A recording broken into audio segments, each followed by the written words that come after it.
Good morning, everybody. Hey, so today I want to talk a little bit about how your credit is actually calculated because I talk to a lot of people on a daily basis, as you can imagine, and a lot of people really don't know what goes into the calculation of your credit score, right? You can't win the game if you don't know the rules. So today I'm quickly going to go over what goes into your credit score. As you join in, please go ahead and comment in the chat if you find this information useful. If you have any questions, go ahead and comment those questions in the chat as well. Okay, so first of all, the most important thing to having an outstanding credit score is you got to pay your bills on time, right? And I'm not talking about your electric bill or your cell phone bill or something like that.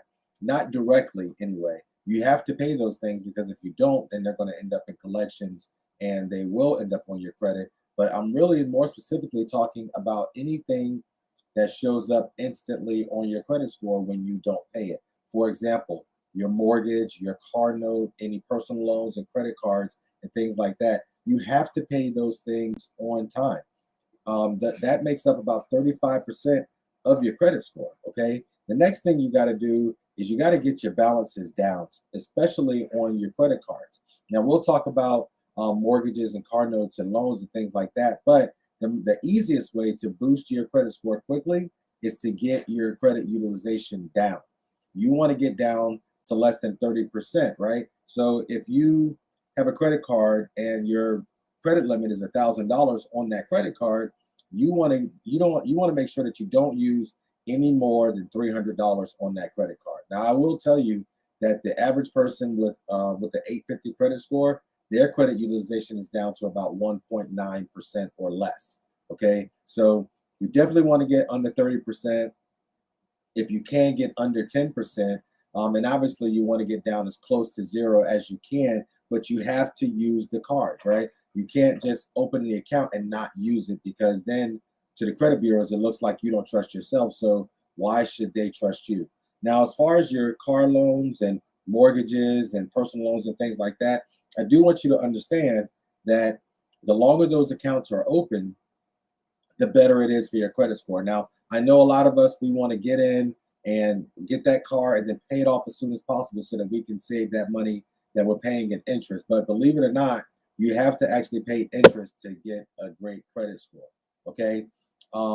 When you, as you're paying those bills over time, that's going to create a gap from where you started to where you are now. Now, the bigger that gap is, the better it is for your credit score. But you need to also make sure that you're not paying those things off too quickly because 15% of your credit score comes from average length of credit history. This is where your credit cards really come into play.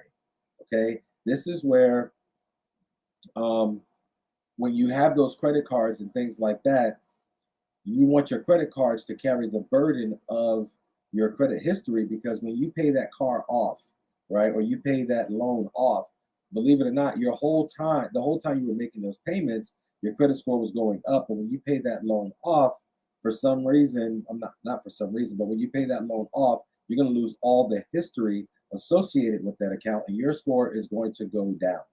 Okay, then 10% of your credit score simply comes from not applying for stuff, right? Don't apply for credit if you don't need credit.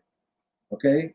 Now, again, you have to have credit to build credit, but what I'm talking about is those store cards, or you just randomly going out and applying for a credit card, but you don't need it, right? Or you going out and running your credit for whatever reasons. Each time you run an inquiry on your credit, that is going to cost you anywhere from 10 to 15 points, sometimes even more, because a lot of times you don't really know how many times that establishment is really running your credit. So you want to make sure that you're not applying for credit more than twice a year. Okay, anything more than that, you start to look desperate, and lenders don't like that. And then finally, the last 10% comes from having a solid mixture of revolving and installment debt, right? You have to have a solid mixture of revolving and installment debt to get the most out of that. So most times to get that solid mixture, people will have like four credit cards and then four types of installment debt, like car notes or personal loans, or student loans, or anything with a fixed payment, right? That's an installment debt. So you get that solid mixture up. Now you're getting the full 10% going towards your credit score. So I hope you guys found this useful today. If you have any questions, I want you guys to DM me, right? Send me a message to my inbox, and let's have a conversation. You guys have a great day and a productive day. I'll see you all